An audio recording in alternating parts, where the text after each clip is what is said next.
en panne, c'est bien Volkswagen, y a pas de doute. Hein. Tu me passes la clé de 10 s'il te plaît pour la démonter? Ah, vous êtes là. Je vais vous parler de quelqu'un aujourd'hui.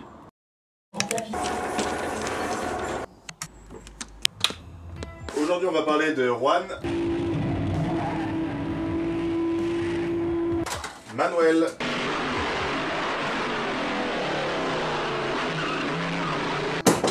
Fangio.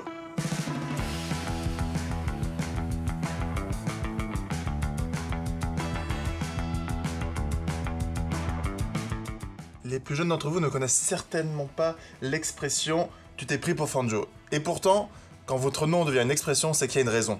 On parle tout simplement du Maradona de l'automobile. Alors, surtout parce qu'il est argentin. On parle surtout ici du plus grand pilote de tous les temps. Ouais, Hamilton et Schumacher peuvent aller se rhabiller. Né en 1911 en Argentine de parents italiens immigrés, il deviendra très vite passionné de mécanique. Et puis, vu qu'il est argentin, de foot un peu aussi. Au cours de sa carrière, il aura 2 surnoms. El Chuaco, qui signifie tout simplement « les gens embarqués », c'est pas ouf, et El Maestro. Là, on est sur quelque chose d'un peu plus précis.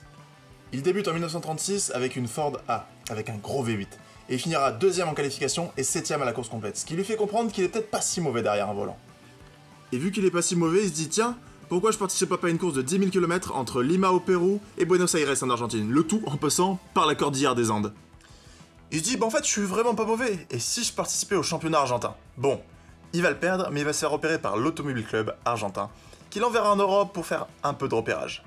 Alors qu'il est envoyé pour tâter le terrain en Europe, il tombe sur un certain Amédée Gordini, dont l'autre pilote a eu un accident grave, et qui ne peut pas concourir. Il lui dit, tiens, j'ai une voiture, bon écoute, t'as l'air de savoir tenir un volant, si tu participais à la compétition. Et il s'est fait fumer par les Alphas. Mais ça va pas l'empêcher, lui et l'Automobile Club argentin, de s'engager au prochain Grand Prix. Et là, il va tout rafler avec une Maserati. Il va rafler Reims, Monza, Pau, Spa, il va tout déglinguer. Et surtout, une petite revanche, un contrat avec Alpha. Et puis pour faire simple, il va tout déchirer. Il va réaliser même le premier hat-trick de l'histoire. Pour ceux qui n'y connaissent rien, un hat-trick, c'est quand tu fais une pole position, un meilleur tour et une victoire. Ouais, le premier de l'histoire, c'est lui qui l'a réalisé. Et arrivé au Grand Prix d'Espagne, il remportera son premier titre de champion du monde après un abandon de Ferrari. Et je suis carrément en contre-jour là. Tout simplement, Fangio c'était le Hamilton de son temps. Tout le monde le veut. D'ailleurs, même Mercedes l'aura eu. Mais ils finiront par abandonner et il sera recruté par un certain Ferrari. D'ailleurs, les rapports avec Ferrari finiront par s'envenimer. Peut-être parce que un certain Enzo est connu pour pas être très commode. Et d'ailleurs, Fangio l'accuse de tout faire pour le faire perdre, pour privilégier son pilote, Collins.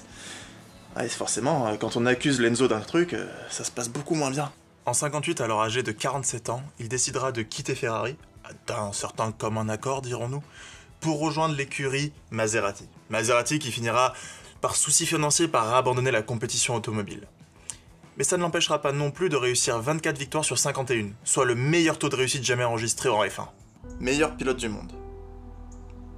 Pour certains, ce titre est détenu maintenant par Lewis Hamilton. Et pour moi, après avoir lu un peu son histoire, je pense qu'il sera indétrônable à jamais. Voilà. C'était Mario pour l'atelier. Je vous souhaite une bonne journée. Ciao.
Ah oui, dernier petit truc.